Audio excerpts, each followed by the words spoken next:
Hello student, welcome to YSR Academy. जैसा कि हमने प्रीवियस वीडियो में देखा हुआ है, हमने solutions and colligative property start किया हुआ है और कुछ टॉपिक कवर हो चुके हैं। जैसा कि मैं अपने वीडियोस में बोलता हूं कि अगर ये वीडियो आप स्टार्ट कर रहे हैं तो प्रीवियस वीडियो आप पहले कवर कीजिए, नहीं तो थोड़ा सा दिक्कत हो जाएगा, राइट।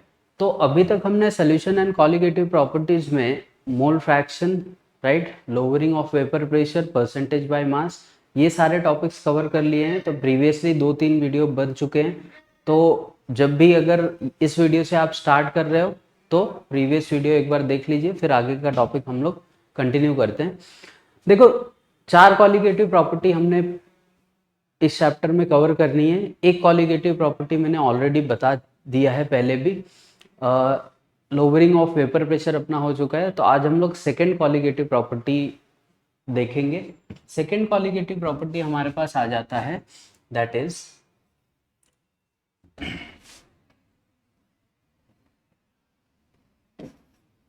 सेकेंड कॉलिगेटिव प्रॉपर्टी है हमारे पास एलिवेशन इन बॉइलिंग पॉइंट। ठीक है, तो इसको ध्यान में रखो, डेल्टा टीबी से रिप्रेजेंट करेंगे। तो कहीं पे भी एलिवेशन इन बॉइलिंग पॉइंट लिखा होगा तो डेल्टा टीबी वहाँ पे लिखा हुआ मिल जाएगा अपने को टेक्स्ट बुक वगैरह में। जैसा कि देखो, प्रीवियस वीडियो में मैंने बोला है कि जब भी एक सोल्यूशन बनता है, ठीक है, तो सोल्यूशन जब भी बनेगा तो उसमें कुछ ना कुछ सॉल्यूट होगा और सॉल्वेंट होगा, तो जाके वो सोल्यूशन बनाएगा, राइट। तो इस सोल्यूशन की प्रॉपर्टी पे जो भी फर्क पड़ रहा है वो एक्चुअल में किसके वजह से पड़ रहा है? इस सॉल्यूट की वजह से पड़ रहा है, क्योंकि सॉल्वेंट की जो भी प्रॉपर्टी होगी वो तो डिफरेंट होगी, बट जैसे ही सॉल्यूट इसमें ऐड होगा वो सोल्यूशन की प्रॉपर्टी को चेंज कर देगा।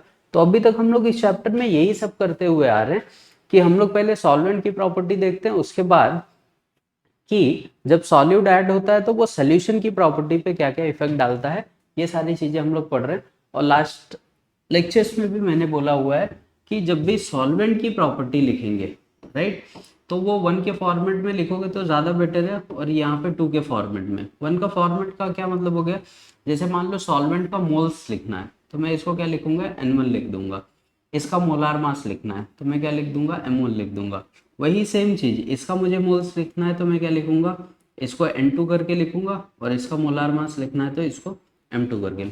तो वॉल्यूम, प्रेशर, जो भी है चीजें, ये हम लोग पहले से देखते आ रहे हैं। प्रीवियस वीडियो में मैंने ऑलरेडी कवर किया हुआ है, तो वहां से जस्ट एक बार देख लो। अब एलिवेशन इन बॉइलिंग पॉइंट होता क्या है, ठीक है। एलिवेशन का मतलब क्या है, एलिवेट कर देना किसी भी चीज को। देखो, जब भी हम लोग सोल्यूशन बनाते हैं, ठीक है, तो उसमें हमको सबसे पहले क्या लेना पड़ेगा, कुछ ना कुछ सॉल्यूट लेना पड़ेगा और कुछ ना कुछ सॉल्वेंट लेना ही पड़ेगा, ठीक है। जनरली अगर नहीं मेंशन दिया होता है तो हम लोग वाटर को एज ए सॉल्वेंट कंसिडर करके चलते हैं, तो इसको दिमाग में रखो। बहुत बार ऐसा होता है कि जो न्यूमेरिकल्स वगैरह आते हैं उसमें सॉल्वेंट मेंशन नहीं होता है, तो वहां पे हमको वाटर कंसिडर करना होता है, ठीक। अब सॉल्यूट 2 टाइप के हो सकते हैं। अब बॉइलिंग पॉइंट की बात हो रही है, तो वाटर का अगर मैं देखो बॉइलिंग पॉइंट, तो वाटर का बॉइलिंग पॉइंट क्या हो जाएगा, 100 डिग्री हम लोग लेके चलते हैं फिलहाल में, राइट। अब इसमें अगर मैं सॉल्यूट ऐड करूं तो जनरली क्या होगा, बॉइलिंग पॉइंट, अगर मान लो कि एक बीकर में वाटर लिया हुआ है, ठीक है, इसको मैं 100 डिग्री पे क्या करता हूँ, हीट कर देता हूँ, तो ये बॉईल होने लगेगा। सीधी सी बात है, इसके मॉलिक्यूल क्या होने लगेंगे, लिक्विड फॉर्म से किस में जाने लगेंगे, वेपर फॉर्म में। बट इसी में अगर मैं कोई सॉल्यूट डाल दूं, जैसे सॉल्ट वगैरह है, ठीक है, सॉल्ट अगर मैं पानी में डाल दूं तो वो सॉल्ट लगातार क्या करेगा, इसके सरफेस एरिया को कवर करेगा, या ऐसे बोल लो कि सोल्यूशन की डेंसिटी को बढ़ा देगा। तब तुमको इस टेम्परेचर पे तुम्हारा सोल्यूशन बॉईल नहीं होगा, राइट। अब जो वेपर्स है वो बाहर नहीं निकल पाएंगे, और प्लस क्या हो गया है, सोल्यूशन की डेंसिटी भी बढ़ चुकी है। तो अब कहीं ना कहीं मेरे को टेम्परेचर थोड़ा सा और राइज करना पड़ेगा, मान लीजिए 110 सेंटीग्रेड पे, मतलब कुछ ना कुछ अमाउंट में तो इंक्रीज करना ही पड़ेगा हमेशा, ठीक है। तो इसी चीज को हम लोग क्या बोलते हैं, एलिवेशन इन बॉइलिंग पॉइंट। किसी सॉल्वेंट का बॉइलिंग पॉइंट मान लो 50 है, उसमें कोई सॉल्यूट ऐड करने के बाद उसका बॉइलिंग पॉइंट क्या हो जाता है, बढ़ जाता है, तो उसी चीज को हम लोग बोलते हैं एलिवेशन इन बॉइलिंग पॉइंट। अब जो सॉल्यूट होता है, सॉल्यूट भी हमारे पास दो टाइप के होते हैं। अगर एक हम लोग देखें तो क्या होगा, एक वोलेटाइल सॉल्यूट हो सकता है, दूसरे क्या हो सकते हैं, नॉन वोलेटाइल हो जाएंगे, बराबर। तो ये इनका अलग कॉन्सेप्ट है। वोलेटाइल अगर हम लोग डाल दें तो वोलेटाइल सॉल्यूट क्या होता है, खुद एवोपरेट होता है, वो वेपर प्रेशर को क्या कर देगा और बढ़ा देगा, बराबर है। जबकि नॉन वोलेटाइल सॉल्यूट अगर मैं ऐड करूं तो वो वेपर के निकलने की टेंडेंसी को क्या कर देगा, कम कर देगा। ऐसे केसेस में हमको क्या करने पड़ते हैं, बॉइलिंग पॉइंट बढ़ाना पड़ता है। तो यहाँ पे जिस सॉल्यूट की बात हो रही है वो सॉल्यूट कैसा होना चाहिए, नॉन वोलेटाइल सॉल्यूट हम लोग लेके चलते हैं, ठीक है। अब दूसरी चीज आती है कि बॉइलिंग पॉइंट क्या होता है, व्हाट इज बॉइलिंग पॉइंट। तो अगर मैं पांचवी छठवीं या 9th 10th के डेफिनेशन से देखूं तो 9th 10th में हम लोग क्या बोलते थे, ऐसा टेम्परेचर जहां पे कोई लिक्विड क्या होने लगे, बॉईल होने लग जाए, उसको हम लोग क्या बोलते हैं, बॉइलिंग पॉइंट, बराबर। तो ये डेफिनेशन कहीं ना कहीं करेक्ट भी है, बट ये कैसा हो जाता है, थोड़ा सा मतलब सफिशिएंट नहीं है, एक सफिशिएंट इंफॉर्मेशन हमको नहीं दे पाता है। तो बॉइलिंग पॉइंट का एक्चुअल डेफिनेशन क्या होता है कि मान लो तुम्हारे पास वाटर है, बॉइलिंग पॉइंट अभी मैंने क्या बोला कि वाटर लिक्विड फॉर्म में है और किस में कन्वर्ट हो जाए, ये गैसियस फॉर्म में कन्वर्ट हो जाए, तो इसी चीज को हम लोग या इसी प्रोसेस को हम लोग क्या बोलना स्टार्ट कर देते हैं, बॉइलिंग, बराबर है। तो डेफिनेशन क्या निकल के आती है कि जब भी किसी लिक्विड का प्रेशर, जब भी किसी लिक्विड का वेपर प्रेशर किसके इक्वल हो जाए, एटमॉस्फेरिक प्रेशर के इक्वल हो जाए, बराबर। किसी भी लिक्विड का वेपर प्रेशर जब किसके, एटमॉस्फेरिक प्रेशर के बराबर हो जाता है तो उस कंडीशन को हम लोग क्या बोलते हैं, बॉइलिंग पॉइंट। सिंपल सा बोल सकते हो, boiling point is defined as the temperature at which the vapour pressure of any liquid becomes equal to the vapor pressure of atmospheric, बराबर है। तो एटमॉस्फेरिक प्रेशर के बराबर हो जाना मतलब क्या है, जैसे हम लोग ये देखा है कि पानी को जब बॉईल करते हैं, पानी को जब बॉईल करते हो तो क्या होता है, वेपर्स निकलती है, राइट, और वो वेपर्स क्या हो जाएगी, एटमॉस्फेयर में डिजोल्व हो जाती है। मतलब जिस स्पीड से या जिस प्रेशर से वेपर निकल रहे थे, अब क्या हो गया, वो एटमॉस्फेरिक के क्या हो गए, इक्वल हो गए। तो वहां पे तुमको वेपर का प्रेशर देखने को नहीं मिलता, बराबर। तो लिक्विड का वेपर प्रेशर जब एटमॉस्फेरिक प्रेशर के बराबर हो जाएगा, उसी कंडीशन को हम लोग क्या बोलते हैं, बॉइलिंग पॉइंट, ठीक है। ये हो गया डेफिनेशन। रिप्रेजेंट कैसे करेंगे, डेल्टा टीबी से, ठीक। चलो आगे देखते हैं, कॉन्सेप्ट क्लियर हुआ, एलिवेशन इन बॉइलिंग पॉइंट क्या होता है, सिंपल सा लॉजिक है। अब मेरे पास कोई सॉल्यूट है और वो सॉल्यूट भी कैसा है, मैंने स्पेसिफाई किया कैसा होना चाहिए, नॉन वोलेटाइल होना चाहिए, प्लस इसको तुमने सॉल्वेंट में डाल दिया। अब इस सॉल्वेंट की जो बॉइलिंग पॉइंट थी, अब वो बॉइलिंग पॉइंट बढ़ जाएगा सोल्यूशन, राइट। तो देखो यहाँ पे टेम्परेचर की बात हो रही है, तो सॉल्वेंट का अगर मुझे टेम्परेचर लिखना है तो सॉल्वेंट का टेम्परेचर कैसे लिखोगे, यहाँ पे जनरली T1 ले लो चाहिए तो, और सोल्यूशन का जो टेम्परेचर है वो क्या हो जाएगा, T, ठीक है। यहाँ पे सॉलिड से कोई लेना देना नहीं है। तो ग्राफिकली इस चीज को कैसे रिप्रेजेंट करें हम लोग, पहला क्वेश्चन तो यही निकल के आता है। और बहुत बार बोर्ड्स वगैरह, बोर्ड्स में क्वेश्चन भी पूछते हैं, एलिवेशन बॉइलिंग पॉइंट का ग्राफ बनाओ, या पूरा का पूरा डेरिवेशन दे दो, या उसके फॉर्मूले पे न्यूमेरिकल आ जाते हैं, ठीक है।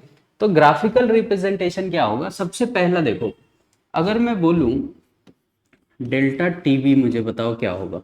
तो डेल्टा टीबी क्या है, एलिवेशन इन बॉइलिंग पॉइंट, कितना एलिवेट हुआ है, ठीक है। सॉल्वेंट का ज्यादा होगा मैंने बोला, राइट।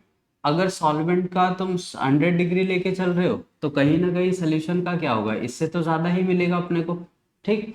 तो चेंज इन एलिवेशन, कितना एलिवेट हो रहा है वो कैसे निकालेंगे, ऐसे कर दे, टी माइनस T1, बराबर है। ये सबसे फर्स्ट फॉर्मूला निकल के आता है तुम्हारे लिए, किसका, एलिवेशन इन बॉइलिंग पॉइंट। यहाँ पे टी क्या रिप्रेजेंट कर रहा है, बॉइलिंग पॉइंट ऑफ सॉल्यूशन, ठीक है। नेक्स्ट यहाँ पे T1 क्या निकल के आ रहा है, boiling point of solvent, clear है।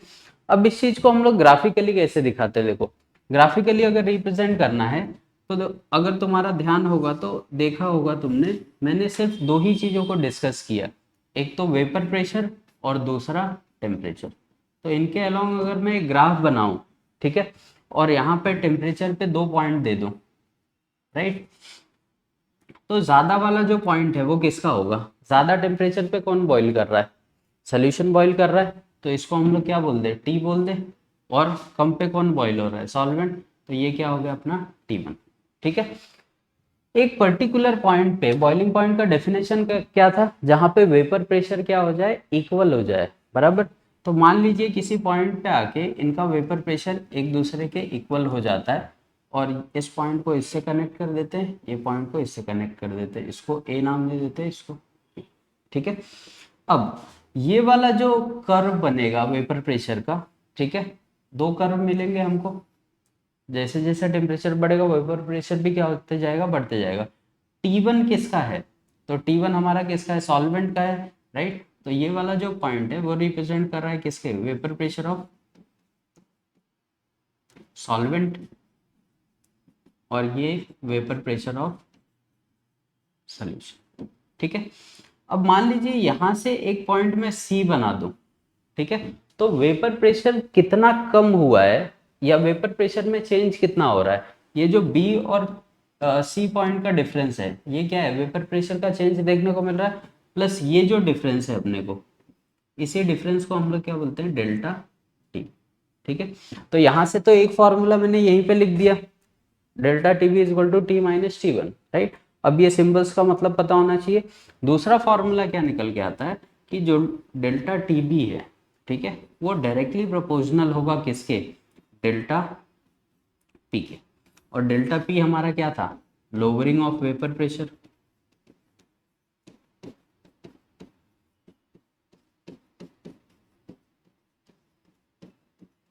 राइट। तो delta TB elevation in boiling point is directly proportional to lowering of vapour pressure. जितना प्रेशर में चेंज आएगा उतना ही तुम्हारे बॉइलिंग पॉइंट में भी चेंज देखने को मिलने वाला है। तो ग्राफिकली हम लोग ऐसे सिंपल सा क्या कर सकते हैं, इसको रिप्रेजेंट कर सकते हैं। वेपर प्रेशर जहाँ पे सॉल्यूट और ये अपना सॉल्वेंट और सोल्यूशन का सेम हो जाएगा, ये दोनों कर्व ऐसे बन जाएंगे। ये रिप्रेजेंट करता है, ये जो डिफरेंस आ रहा है वो क्या है? हमारा डेल्टा टीबी है, बराबर है। ये दोनों कॉन्सेप्ट क्लियर हुए, डेल्टा टीबी और ये। इसके बाद देखो नेक्स्ट हमारे पास क्या आता है कि अगर मैं तुमको बोलूं कि हमने जो सॉल्यूट और सॉल्वेंट लिया था, राइट, इस सॉल्वेंट के बॉइलिंग पॉइंट में जो चेंज आ रहा है, या सोल्यूशन, सॉल्वेंट का अलग बॉइलिंग पॉइंट निकाला हमने, सोल्यूशन का अलग निकाला, उसमें जो चेंज आ रहा है वो किसके वजह से आ रहा है? सॉल्यूट के। सॉल्यूट का अगर मैं कॉन्सेंट्रेशन बढ़ाते जाऊं, राइट, अगर मैं सॉल्यूट का कॉन्सेंट्रेशन बढ़ाते जाऊं तो क्या और चेंज मुझे देखने को मिलेगा? तो सीधी सी बात है, यस, राइट। तो सारी चीजें एक्चुअल में डिपेंड कर रही है। जो सोल्यूशन को नया बॉइलिंग पॉइंट मिल रहा है ना, वो किसके ऊपर डिपेंड कर रहा है? सॉल्यूट के कॉन्सेंट्रेशन के ऊपर डिपेंड कर रहा है। और कॉन्सेंट्रेशन की हमने 2 यूनिट इस चैप्टर में पढ़ी हुई है, एक मोलैरिटी और एक हमारे पास मोलैरिटी, बराबर। एक मोलैलिटी पढ़ा हुआ है हमने और दूसरा मोलैलिटी पढ़ा हुआ है। तो थर्ड फॉर्मूला यहां से निकल के आता है, delta T B is directly proportional to molality. समझ में आया? मोलैलिटी पर डायरेक्टली डिपेंड करेगा, क्योंकि सॉल्यूट का ही तो कॉन्सेंट्रेशन डिसाइड करेगा, बराबर है, कि कितना उसने सॉल्वेंट में डाला है। और सॉल्यूट और सॉल्वेंट का रिलेशन हमको कौन देता है? मोलैलिटी बताता है। ठीक है। यहाँ पे मोलैरिटी हमारे काम का नहीं है, तो मोलैलिटी के क्या हो जाएगा? डायरेक्टली प्रोपोर्शनल हो जाएगा। अब अगर इस प्रोपोर्शनल के साइन को हटाएं तो क्या हो जाएगा? एक कांस्टेंट जनरेट होगा। इसको हम लोग ऐसे भी लिख सकते हैं, यहाँ पे ये जो Kb होता है, Kb को हम लोग लिखते हैं एलिवेशन बॉइलिंग पॉइंट कांस्टेंट।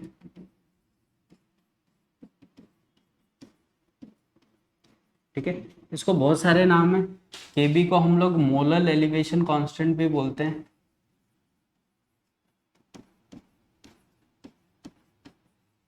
ठीक है। इसको एक फेमस नाम है जिसमें हम लोग इसको एब्यूलियोस्कोपिक कांस्टेंट भी बोलते हैं। ठीक है। तो ये बहुत बार एग्जाम में आ चुका हुआ है, मल्टीपल चॉइस में, सीटी में 1-2 बार पूछा हुआ है, इवन तुम्हारे बोर्ड्स में बहुत बार पूछा हुआ है कि केबी को हम लोग क्या बोलते हैं। तो इसको ध्यान में रखोगे, ebullioscopic constant, molar elevation constant, या एलिवेशन बॉइलिंग पॉइंट कांस्टेंट, या इसको प्रोपोर्शनलिटी कांस्टेंट भी हम लोग बोल सकते हैं। ठीक है, तो अलग अलग नाम से ये जाना जाता है, इसको खाली ध्यान में रखोगे। तो डेल्टा टी बी हमारा क्या रिप्रेजेंट कर रहा है, elevation in boiling point, K B क्या रिप्रेजेंट कर रहा है, मोलर एलिवेशन कांस्टेंट, और एम क्या रिप्रेजेंट कर रहा है हमारे पास, मोलैलिटी। ठीक, इस चैप्टर में मैंने मोलैलिटी का फॉर्मूला बताया है। मोलैलिटी इज इक्वल टू हमारे पास क्या हो जाता है, W2 upon M2 into W1, ये हमारे पास फॉर्मूला है। तो इस फॉर्मूले को यहाँ पे हम लोग डायरेक्ट रख सकते हैं। ठीक है, ये क्या हो जाएगा, W2 upon M2 into W। ठीक है, बस सिंपल सा। अब इसमें अगर थोड़ा सा चेंज करना होगा तो ऐसे भी लिख सकते हैं इसको, W2 upon M2 into W1, grams वगैरह में अगर वेट दे रहा है तो 1000 से मल्टीप्लाई कर दोगे, ये फाइनल फार्मूला निकल के आता है। ठीक, अब सारे सिंबल्स का मतलब देख लो। Delta T B is elevation in boiling point, K B is elevation constant, right. W2, two का फॉर्मेट मैंने पहले भी बोला है कि अगर कोई चीज 2 में लिखी हुई है तो वो हमेशा किसके लिए होगा, सॉल्यूट के लिए होगा।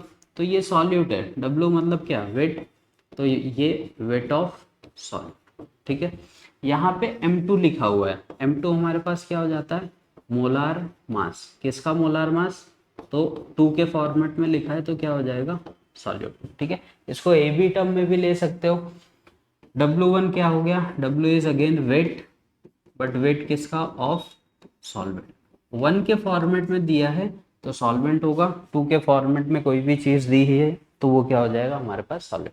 तो फाइनली हमारे पास ये डेरिवेशन निकल के आता है, और इस फॉर्मूले पे हमको न्यूमेरिकल पूछे जाते हैं इस चैप्टर से। क्लियर हो गया। तो जब भी हम लोग एलिवेशन इन बॉइलिंग पॉइंट पढ़ते हैं तो सबसे पहले देखो क्वेश्चन कौन कौन से इंपॉर्टेंट है। सबसे पहले डेफिनेशन बॉइलिंग पॉइंट का, मैंने क्या बताया, जब किसी लिक्विड का वेपर प्रेशर एटमॉस्फेरिक प्रेशर के बराबर हो जाए तो उसी को हम लोग बॉइलिंग पॉइंट बोलते हैं।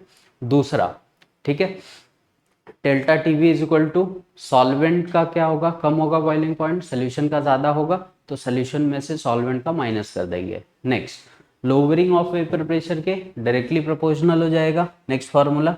और लास्ट जिस पे न्यूमेरिकल बनते हैं that is delta T be directly proportional होगा मोलैलिटी के। मोलैलिटी क्या है, तो मोलैलिटी का फॉर्मूला उठा के रख दिया। अब यहाँ से कोई भी चीजें, कोई भी डेटा देके वो तुमको मोलार मास, वेट वगैरह कुछ भी पूछ सकता है। और लास्ट इसमें एक क्वेश्चन बनता है ग्राफ पे, और एक क्वेश्चन बनता है डिफाइन इबिलियोस्कोपिक कांस्टेंट। ठीक है, तो ये सारी चीजें अपने को इस टॉपिक से ध्यान में रखनी पड़ेंगी, और इस पे ही मोस्ट ऑफ द केसेस में क्वेश्चन आते हैं। तो इसको लिख लो, जो छोटे मोटे डेफिनेशंस है मैं बता देता हूँ, उनका नोट्स वगैरह बना लो। ठीक है,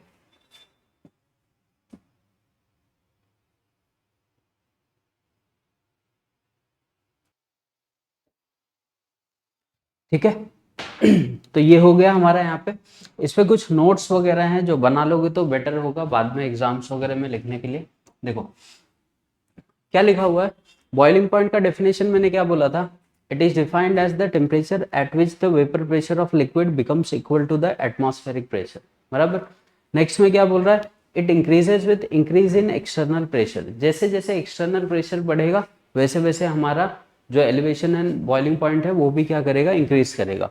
boiling point increases with increase in intermolecular forces, दो मॉलिक्यूल हैं एक्चुअल में। बॉइलिंग पॉइंट होता क्या है, देखो जैसे सपोज करो कि ए और बी मॉलिक्यूल है, अगर इनके बीच में कोई इंटरमॉलिक्यूलर फोर्स नहीं है तो इसको अगर मैं थोड़ा सा भी हीट कर दूं, राइट, तो थोड़ी सी एनर्जी मिलने की वजह से ये क्या करने लगेंगे, एवोपरेट होने लगेंगे। क्लियर है, जैसे पेट्रोल वगैरह देखा होगा, पेट्रोल हो गया या कैम्फर देखा होगा, उनको ऑर्डिनरी कंडीशन पे भी रख दोगे तो उनके मॉलिक्यूल्स में इंटरमॉलिक्यूलर फोर्सेस ऑफ अट्रैक्शन कम होते हैं या नेग्लिजिबल होते हैं, जिसके वजह से वो एवोपरेट करना चालू करते हैं। बट यहीं पे अगर इनके अंदर इंटरमॉलिक्यूलर फोर्स प्रेजेंट होगा तो सबसे पहले ये हीट क्या करेगी, इस इंटरमॉलिक्यूलर फोर्स को ब्रेक करेगी, इसके बाद ये मॉलिक्यूल क्या होंगे, एवोपरेट होंगे, राइट।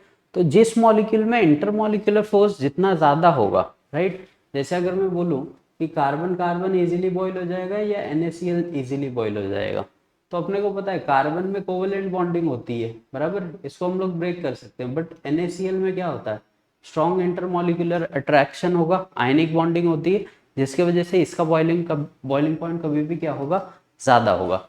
तो इंटरमॉलिक्यूलर फोर्स बढ़ेगा तो बॉइलिंग पॉइंट भी क्या हो जाएगी, बढ़ जाएगी। नेक्स्ट क्या बोल रहा है, to make the solution boil its vapour pressure must be increase to external pressure. किसी सोल्यूशन को अगर बॉइल करना है तो उसका जो टेम्परेचर है वो उसका या जो वेपर प्रेशर है वहां तक एक्सटेंड करना पड़ेगा जहां तक कि वो एक्सटर्नल प्रेशर के इक्वल हो जाए। नेक्स्ट क्या बोल रहा है, vapour pressure of solution with non volatile solute is always greater than solvent. ये मैंने लास्ट टाइम भी बताया कि अगर अपने पास सॉल्वेंट है 100 डिग्री पे बॉईल हो रहा है, उसके अंदर जैसे ही मैं कोई सॉल्यूट डाल दूं वो भी कैसा, नॉन वोलेटाइल, तो वो क्या करेगा, उसकी बॉइलिंग पॉइंट को बढ़ा देगा। नेक्स्ट देखो इबिलियोस्कोपिक कांस्टेंट का डेफिनेशन पूछता है, the constant that express the amount by which the boiling point of solvent is raised bye non dissociating solute, right. इस चैप्टर में अभी तक हम लोग क्या पढ़ रहे हैं, सारे नॉन डिसोसिएटिंग सॉल्यूट के बारे में पढ़ रहे हैं। मतलब उनको तुम सोल्यूशन में डालोगे, जैसे हम लोग NaCl को पानी में डाल देते हैं तो पॉजिटिव और नेगेटिव चार्जेस में डिसोसिएट हो जाता है, दैट इज इलेक्ट्रोलाइट, ठीक है। इस चैप्टर में अभी तक मतलब ये जो चारों प्रॉपर्टीज हैं वो नॉन इलेक्ट्रोलिटिक सोल्यूशन के लिए होती हैं। आगे चैप्टर में हम लोग देखेंगे कि कैसे कैसे चेंजेस आने लगेंगे यहाँ पे। तो अभी तक जो भी फिलहाल में हम लोग कॉलिगेटिव प्रॉपर्टी पढ़ रहे हैं that is only for non electrolyte solution, ठीक है। जब इलेक्ट्रोलाइट्स आएंगे तो उनके लिए थोड़ा सा फॉर्मूला चेंज हो जाएगा। तो ये हमारा डेटा हो गया जिसके ऊपर तुम बोर्ड्स में आंसर्स लिख सकते हो। नेक्स्ट हमारे पास ये फॉर्मूले थे जो हमको अपने दिमाग में रखने ही हैं। इसके ऊपर एक दो न्यूमेरिकल देखते हैं, ठीक है, और ये प्रॉपर्टी हमारी यहाँ पे आज कंप्लीट हो जाएगी। तो इसका स्क्रीनशॉट ले लो प्लस ये ले लो, और नोट्स वगैरह प्रिपेयर कर रहे हो तो यहाँ से इसको बनाओ।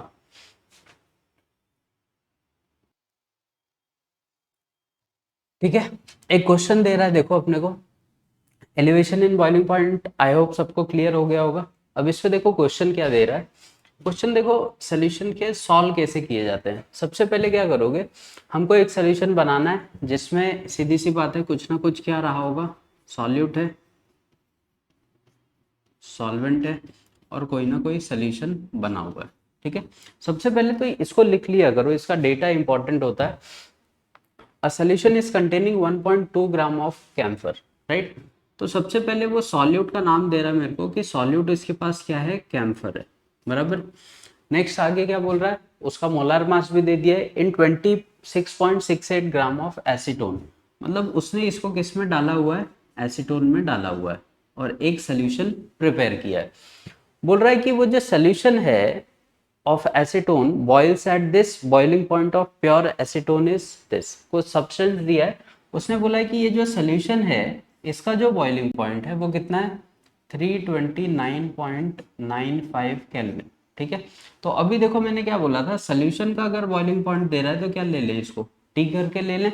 और साथ में क्या बोल रहा है, the boiling point of pure acetone is this, right. Acetone का भी बॉइलिंग पॉइंट दिया है। अब एसीटोन मेरे पास क्या है, सॉल्वेंट है, तो इसको हम लोग क्या ले लें, T1 करके ले लें, और ये क्या मिल जाएगा 329.45 केल्विन, ठीक। Calculate the molar elevation constant for acetone. अब मोलर एलिवेशन कांस्टेंट क्या होता है हमने देखा, ठीक है। केबी को ही हम क्या बोलते हैं, मोलर एलिवेशन कांस्टेंट या क्रायोस्कोपिक इबिलियोस्कोपिक कांस्टेंट वगैरह बोल सकते हो। तो घूम फिर के बात ये है कि हमको केबी कैलकुलेट करना है, राइट। डेटा एक साइड पे हम लोग लिख लेते हैं, ये हो गया।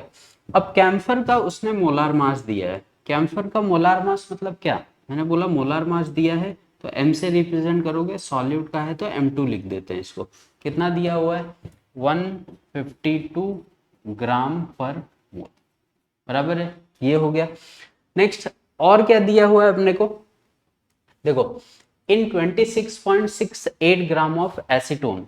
एसीटोन का भी हमको क्या दिया हुआ है, वेट दिया हुआ है। तो एसीटोन के वेट को क्या लिख देंगे, W1, कितना हो जाएगा हमारे पास 26.68 ग्राम, राइट। और कुछ है क्या डेटा में, और कुछ तो दिया नहीं हुआ है। लेकिन देखो अब दो चीजें अपने को पता थी, T1 भी दे रहा है और T भी दे रहा है, ठीक है। तो यहाँ से मैं एक चीज निकाल सकता हूँ, डेल्टा टीबी, बराबर है। डेल्टा टीबी का एकदम फर्स्ट फॉर्मूला क्या दिया था, ये ज्यादा होता है तो इसमें से क्या कर दोगे, T माइनस T1 करके दिया हुआ था।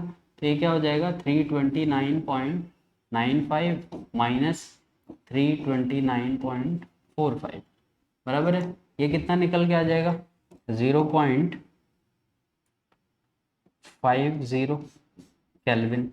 ठीक है, तो डेल्टा टीबी की वैल्यू यहाँ से मुझे मिल जा रही है कितनी 0.50 केल्विन। ठीक है, एक तो इसको दिमाग में रखो। नेक्स्ट हमको निकालना क्या है, कैलकुलेट द केबी।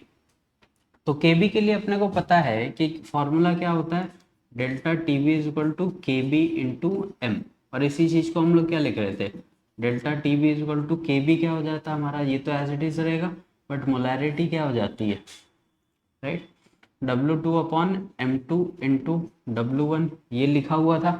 तो देखो डेल्टा टीबी तुमने यहाँ से निकाला है, कितना हो गया 0.50।